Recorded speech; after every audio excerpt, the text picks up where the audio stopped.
Presiden Iran Ebrahim Raisi meninggal dunia akibat kecelakaan helikopter di Azerbaijan Timur pada Minggu 19 Mei lalu. Kematian Raisi ini pun diklaim akan memberikan dampak yang cukup serius terhadap kondisi geopolitik hingga ekonomi global. Untuk mengetahui, sudah terhubung bersama kami Guru Besar Hukum Internasional Universitas Indonesia, Profesor Hikmahanto Juwana melalui sambungan aplikasi Zoom. Halo, selamat pagi Prof. Selamat pagi Caca. Apa kabar? Sehat Prof? Baik, alhamdulillah di hari libur. Di hari libur ini. Terima kasih sudah mau bergabung di dialog kita di laporan pagi kali ini. Prof, di tengah meningkatnya eskalasi hubungan Iran dengan Israel, helikopter yang ditumpangi Presiden Iran mengalami kecelakaan hingga menyebabkan Presiden Iran Ebrahim Raisi tewas. Banyak spekulasi dunia muncul nih mengenai penyebab kecelakaan ini. Apakah bisa dikatakan ini murni kecelakaan atau kemungkinan adanya sabotase dari Israel dan sekutunya? Bagaimana pendapat Anda?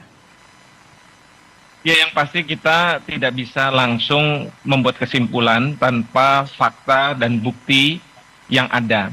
Ya. Jadi saat ini yang saya ketahui, pemerintah Iran sedang menurunkan tim investigasi untuk melakukan penyelidikan atas kecelakaan yang terjadi. Ya. Memang nanti tim investigasi akan melihat apakah masalah ini karena adanya human error, mungkin dari pilotnya, ataukah karena ada defect dari helikopternya, atau yang ketiga karena cuaca, tapi juga saya yakin tim investigator tidak juga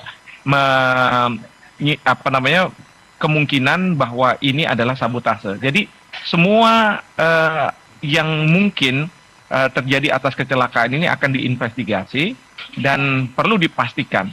Nah, memang dalam hal ini saya sangat sayangkan pemerintah Amerika Serikat karena dari pihak investigator ingin bekerja sama dengan Amerika Serikat karena helikopter yang jatuh itu adalah buatan Amerika Serikat.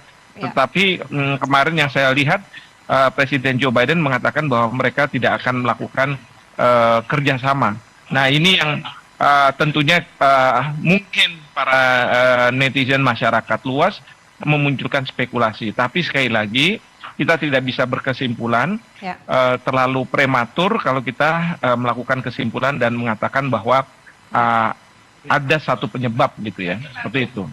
Prof, tadi seperti yang Anda sebutkan bahwa pemerintah Iran ini sudah mulai melakukan investigasi. Apakah ini artinya pemerintah Iran sendiri juga memiliki kecurigaan yang sama bahwa penyebab kecelakaan helikopter ini bukan karena faktor cuaca? Begini, kalau investigasi kecelakaan itu pesawat ataupun helikopter itu merupakan suatu prosedur tetap di mana ketika terjadi kecelakaan akan dilakukan investigasi. Nanti investigasi ini apakah ada muatan politik atau tidak itu harus dilakukan investigasi. Nah, investigasi ini yang nantinya akan diketahui secara tegas apa penyebabnya dan karena sekarang ini memang ada hubungan yang kurang baik antara Israel dengan Iran, tentu ini menjadi atensi tidak hanya masyarakat, tetapi kemarin misalnya Presiden Joe Biden mengakhiri liburannya dan kembali ke Washington DC untuk mungkin membicarakan masalah ini dengan pembantu-pembantunya untuk melihat kemungkinan-kemungkinan yang akan terjadi dan bagaimana mengatasi. Jadi skenario-skenario itu sedang dilakukan. Demikian juga dari pihak Israel karena mereka sudah tahu bahwa mereka akan menjadi tudingan dari banyak pihak, maka dari pemerintahnya sudah mengatakan bahwa Israel tidak turut campur dalam atau tidak melakukan apapun terhadap kecelakaan ini. Jadi inilah yang kita semua harus tunggu, karena yang saya khawatirkan kalau kita membuat kebijakan atau pemerintah membuat kebijakan yang didasarkan pada asumsi-asumsi itu akan berbahaya sekali. Dan demikian juga masyarakat tentu kita harap tidak melakukan membuat kesimpulan-kesimpulan prematur, asumsi-asumsi yang kemudian akan mempengaruhi masalah yang sudah ada ini. Iya. Prof, apakah kematian dari Presiden Iran ini akan memberi dampak hubungan Iran dan Israel? Karena sekarang intensitas hubungan mereka, eskalasi hubungan sudah meninggi. Apakah ini bisa dikatakan kemungkinan awal terjadinya Perang Dunia Ketiga?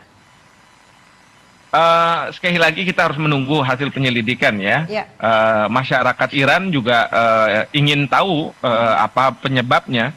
Tentu masyarakat Iran, kalau misalnya memang penyebabnya adalah adanya tindakan-tindakan sabotase oleh pihak-pihak tertentu, mereka akan marah dan kemudian mendorong pemerintahnya, bahkan pemerintah akan mengambil tindakan-tindakan yang seperti tadi, menjadikan perang bereskalasi sangat besar, dan tentu ini ujungnya adalah bisa terjadi Perang Dunia Ketiga. Tetapi sekali lagi, semua ini harus kita tunggu. Masyarakat Iran juga sedang menunggu hasil dari investigasi. Nah, di sini tim investigasi ini, tim penyelidik sekarang punya semacam tekanan ya untuk mereka segera bisa menuntaskan hasil dari penyelidikan mereka. Nah, ini yang tentu semua menanti, tidak hanya masyarakat di Iran, tapi masyarakat dunia, bahkan pemimpin-pemimpin dunia yang menganggap bahwa kalau misalnya memang ini ada katakanlah unsur-unsur sabotase dan lain sebagainya, itu yang mereka harus juga waspada begitu ya. Karena sekali lagi, kalaupun nanti ada masalah sabotase ini kan juga sulit juga untuk mendeteksi, karena ini kan kalau misalnya benar ada ya, saya nggak mengatakan ada, tapi kalau benar ada, ini kan ada masalah intelijen yang bermain, dan kita tahu kalau intelijen itu kadang-kala sulit untuk dideteksi. Tapi sekali lagi kita semua harus menunggu hasil penyelidikan. Iya. Prof, tadi Anda sebutkan bahwa helikopter yang digunakan Presiden Iran saat kecelakaan ini merupakan buatan Amerika Serikat dan diketahui sudah berusia puluhan tahun. Mengapa sekelas Iran yang ditumpangi oleh presidennya memakai teknologi lama?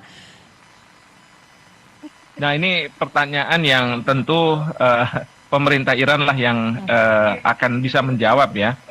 Saya sendiri juga kurang tahu mengapa pesawat helikopter yang memang sudah lama dan memang ada yang mengatakan ini sekelas pada masa Perang Vietnam kemarin masih digunakan. Karena ini kan yang dibawa itu adalah seorang presiden, seorang yang punya jabatan tinggi di suatu negara, kemudian memunculkan pertanyaan-pertanyaan. Tapi sekali lagi, ini semua ya baru bisa dijawab kalau misalnya tim investigasi ini menyampaikan kesimpulan-kesimpulannya, dan mungkin di situ juga alasan kenapa Presiden Iran dibawa dengan helikopter yang mengalami musibah ini. Baik, Prof. Prof, apa gambaran Anda mengenai perkembangan geopolitik di Timur Tengah pasca kematian Presiden Iran? Yang pasti ada ketegangan ya, ada ketegangan karena tim penyelidik masih bekerja, dan tentu spekulasi-spekulasi sudah bermunculan. Dan kemudian yang kedua adalah ini juga berpengaruh pada misalnya harga minyak, pasar uang, pasar modal, karena semua terkoneksi, sehingga dalam waktu beberapa hari ke depan mungkin akan ada pelambatan ekonomi dunia, karena para investor, pelaku-pelaku bisnis, mereka semua mau menanti apa yang menjadi kesimpulan, karena ini akan berpengaruh terhadap geopolitik di dunia pada saat ini. Nah, ini yang juga harus diantisipasi oleh pemerintah kita tentunya, untuk memastikan bahwa kalau ada gejolak kita sudah siap, seperti itu. Baik, Prof. Seperti yang Anda sebutkan tadi, bahwa kematian Presiden Iran ini akan berdampak terhadap perekonomian dunia.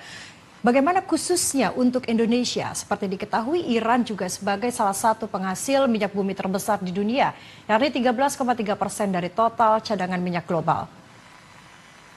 Ya, kalau misalnya harga BBM naik dan tidak bisa ditahan, tentu ini akan berpengaruh pada APBN kita, karena kita tahu bahwa Indonesia ini adalah pengimpor besar dari BBM yang sudah dimurnikan lah ya. Nah, ini yang kemudian pemerintah kan menyisihkan untuk mensubsidi. Nah, kalau misalnya harga terus naik, maka subsidi mungkin juga akan naik. Karena kalau misalnya subsidi masih tetap, masyarakat yang saya khawatirkan tidak bisa terima akan adanya kenaikan dari BBM. Nah, ini tentu kalau misalnya subsidi dibesarkan, maka ada berbagai sektor yang akan terkena seperti itu. Baik, Prof. Kemudian bagaimana posisi Indonesia saat ini? Akan seperti apa kebijakan luar negeri yang akan diputuskan oleh Menteri Luar Negeri melihat Indonesia dan Iran ini memiliki hubungan yang baik? Ya, yang pasti adalah Menteri Luar Negeri sudah menyampaikan duka cita mendalam kepada rakyat Iran atas meninggalnya Presiden Raisi. Demikian juga saya lihat para menteri juga sudah datang ke Kedutaan Besar Iran untuk menyampaikan duka cita mereka. Nah, hubungan luar negeri kita menurut saya tidak akan berpengaruh besar dengan adanya ini karena memang ini tidak langsung berkaitan dengan Indonesia. Memang berbeda kalau misalnya dalam konteks di Israel, karena kalau di Israel mungkin ada yang berharap bahwa dengan meninggalnya Presiden Raisi maka akan terjadi perubahan kebijakan Iran terhadap Israel, terhadap Amerika Serikat. Namun demikian juga tidak bisa berharap ya kalau misalnya ganti pemerintahan, ganti kebijakan yang sangat drastis. Karena setelah Ayatollah Khomeini tahun 1979, posisi Iran adalah melakukan memiliki hubungan yang tidak mesra dengan Amerika Serikat, apalagi dengan Israel. Ini berbeda dengan pada masa Shah Iran, di mana Iran memang memiliki hubungan yang baik dengan Amerika Serikat, bahkan mempunyai hubungan diplomatik dengan Israel. Tapi sekali lagi berkaitan dengan Indonesia, kita tidak sampai pada tahapan seperti itu. Demikian. Baik, terima kasih. Guru Besar Hukum Internasional Universitas Indonesia, Profesor Hikmahanto Juwana. Terima kasih atas dialog pagi ini. Salam sehat. Salam sehat, selamat pagi. Selamat pagi.